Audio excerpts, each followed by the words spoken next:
नमस्कार विद्यार्थी मित्रांनो, आपल्या YouTube चॅनलमध्ये तुमच्या सगळ्यांचं हार्दिक स्वागत आहे।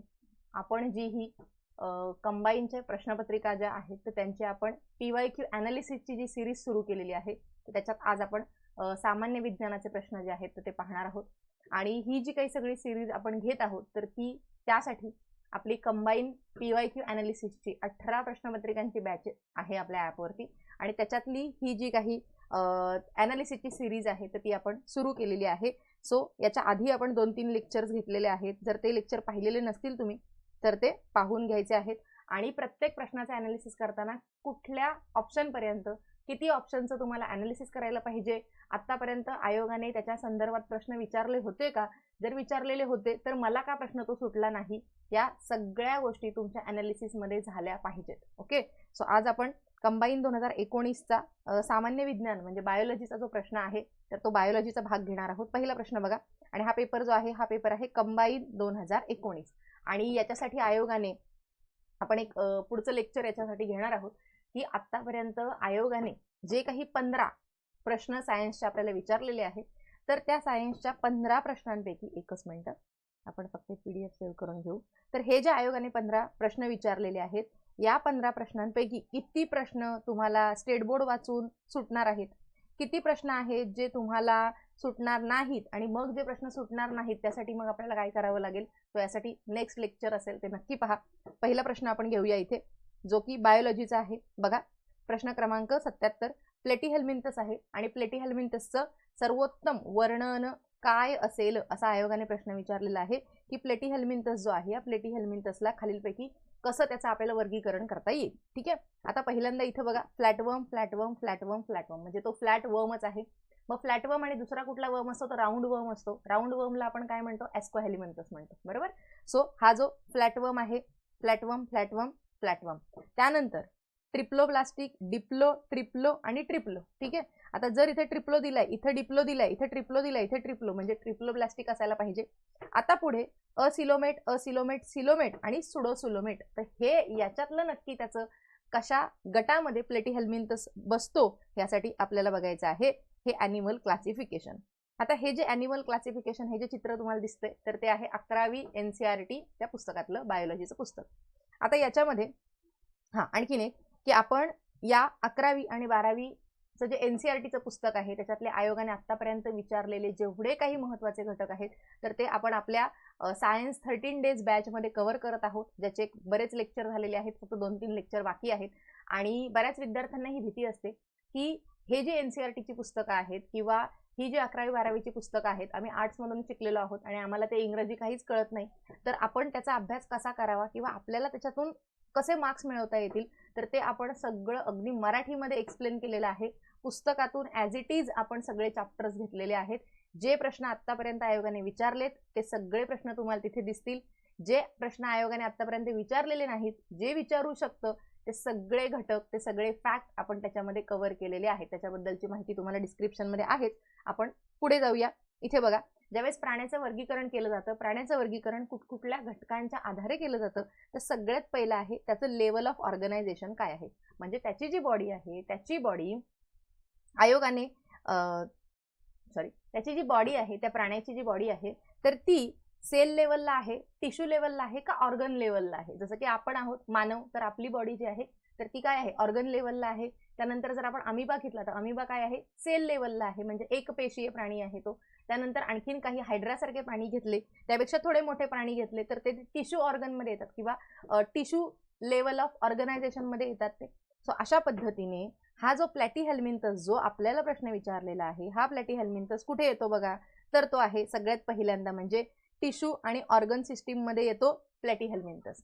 पुढचं आहे तुमचं सिमेट्री। जर त्या प्राण्याच्या शरीराचे जर भाग करायचेच आपल्याला झाले तर त्याचे भाग कसे पडतील याच्या आधाराला आपण काय म्हणतो, सिमेट्री असं म्हणतो। जे की पहिलं तर आहे असिमेट्रिकल, ज्याच्यामध्ये पोरीफेरा असेल तर हा पोरीफेरा संपूर्णपणे असिमेट्रिकल मध्ये येतो। त्यानंतर दुसरा आहे रेडियल, म्हणजे जर ऑक्टोपस सारखा प्राणी असेल, हायड्रा सारखा प्राणी असेल, जेलीफिश सारखा प्राणी असेल तर त्यांना कुठल्या सिमेट्रीमध्ये बसतात, ते रेडियल सिमेट्रीमध्ये बसतात. त्यानंतर बायलॅटरल सिमेट्री म्हणजे आपण सर्व जर मानवांचा विचार केला तर आपण सगळे बायलॅटरल सिमेट्रीमध्ये मोडतो, कारण आपल्या शरीराचे समान दोन भाग एका अक्षामधून होतात, त्याला आपण बायलॅटरल सिमेट्री म्हणतो. आता जिथं आपल्याला विचारलेलं आहे प्लॅटीहेल्मिंथस, हा प्लॅटीहेल्मिंथस कुठे आहे बघा, तर बायलॅटरल सिमेट्रीमध्ये कोण आहे, प्लॅटीहेल्मिंथस आहे. पहिला ऑप्शन काय होता, फ्लॅट वर्म होता, ते आपण बघू पुढे. पण फ्लॅट वर्म हे जे प्लॅटीहेल्मिंथस आहे त्याला आपण मराठीमध्ये चपटे कृमी असं म्हणतो, म्हणजे तो फ्लॅट वर्म आहे, हे पहिलं झालं. दुसरं काय आहे, बायलॅटरल सिमेट्री आहे, दुसरा घटक झाला त्याचा. पुढे बॉडी विदाऊट कॅव्हिटी, जर त्यांच्या बॉडीमध्ये कॅव्हिटी असेल, देह गुहा ज्याला म्हणतो आपण, तर ती जर असेल तर त्याला काय म्हणतो आपण, सिलोमेट प्राणी असं म्हणतो. जर ती आभासी देह गुहा असेल तर त्याला आपण सिलोमेट प्राणी असं म्हणतो.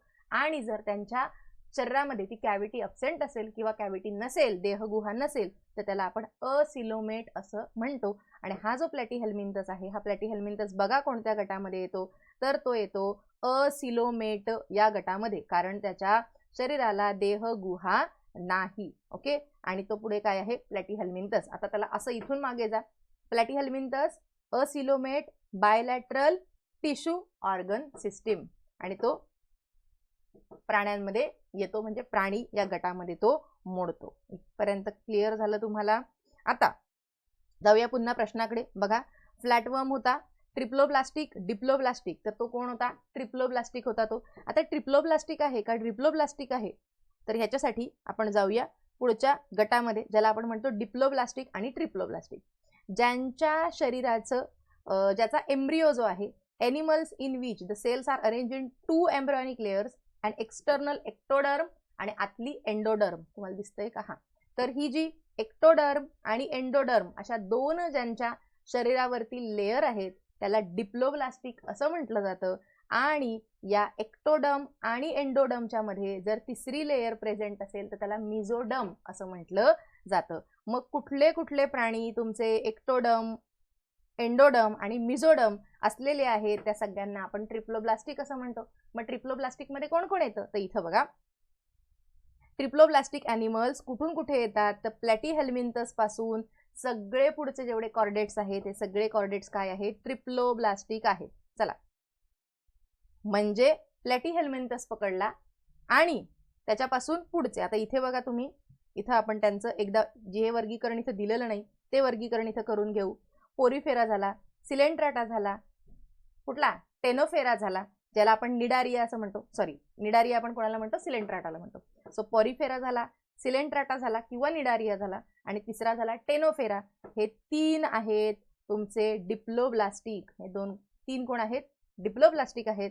आणि प्लॅटीहेल्मिंथस पासून पुढचे सगळे काय आहेत तुमचे, ट्रिप्लोब्लास्टिक आहेत. काय आहेत, ट्रिप्लोब्लास्टिक आहेत. आणि त्यामुळे जो आपल्याला विचारलेला प्रश्न आहे जो की आहे प्लॅटीहेल्मिंथसचा, तर तो काय असायला पाहिजे, तो असायला पाहिजे ट्रिप्लोब्लास्टिक. त्यामुळे डिप्लोब्लास्टिक तर तुमचं गेलेलं आहे. आणि जिथं आपण विचारलेलं होतं सिलोमेट आहे का असिलोमेट आहे, तर तो कोण आहे, असिलोमेट आहे. बघितलं तुम्ही सगळ्यांनी की तो काय आहे, काय आहे, असिलोमेट. काय आहे, असिलोमेट आहे. आणि म्हणून प्लॅटीहेल्मिंथसचं वर्गीकरण काय येईल, फ्लॅटवर्म, ट्रिप्लोब्लास्टिक, असिलोमेट प्राणी. ओके, आता इथं बघा, फ्लॅटवर्म तर पहिलं खोडून टाका, समजा फ्लॅटवर्म तिथे नाहीच आहे. नुसतं डिप्लोब्लास्टिक आणि असिलोमेट असं जर आलं तर खालीलपैकी कुठल्या प्राण्याला तुम्ही सांगाल. काय म्हणालो, डिप्लोब्लास्टिक आणि असिलोमेट, डिप्लोब्लास्टिक आणि असिलोमेट असं जर विचारलं गेलं तर लक्षात घ्या, हे वरचे 3 सगळे डिप्लोब्लास्टिक आणि वरचा आणि हे तीनही जे आहेत हे तीनही काय येणार आहेत, असिलोमेट येणार. म्हणजे जर इथे प्रश्न फक्त आणि फक्त असिलोमेट आणि डिप्लोब्लास्टिक असा विचारला गेला तर तुमचा पोरीफेरा, त्यानंतर आहे सिलेंट्राटा आणि आहे तुमचा टेनोफेरा, हा सी सायलेंट आहे. हे 3ही गट डिप्लोब्लास्टिक आणि असिलोमेट या गटामध्ये येतात. म्हणजे तुम्हाला इतका सगळा अभ्यास या प्रश्नाच्या सोबत करायचा आहे. पुढचा प्रश्न आहे, द्विविभाजनासाठी अमिबाला किती जनक पेशींची आवश्यकता असते.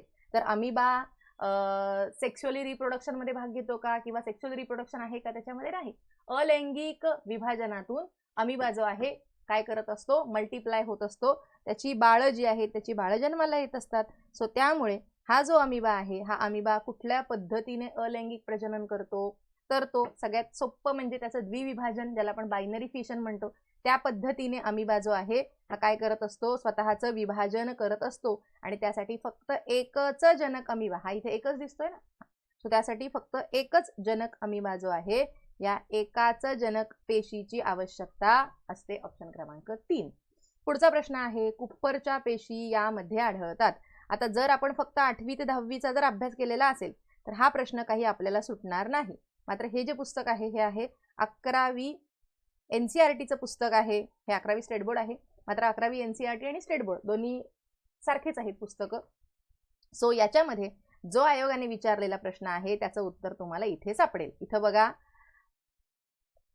In the sinusoids phagocytic cells called Kupffer cells are present. म्हणजे इथं कुप्परच्या पेशी आहेत, पण मग त्या कुप्परच्या पेशी आहेत कुठे, तर त्या कुप्परच्या पेशी आहेत तुमच्या लिव्हरमध्ये.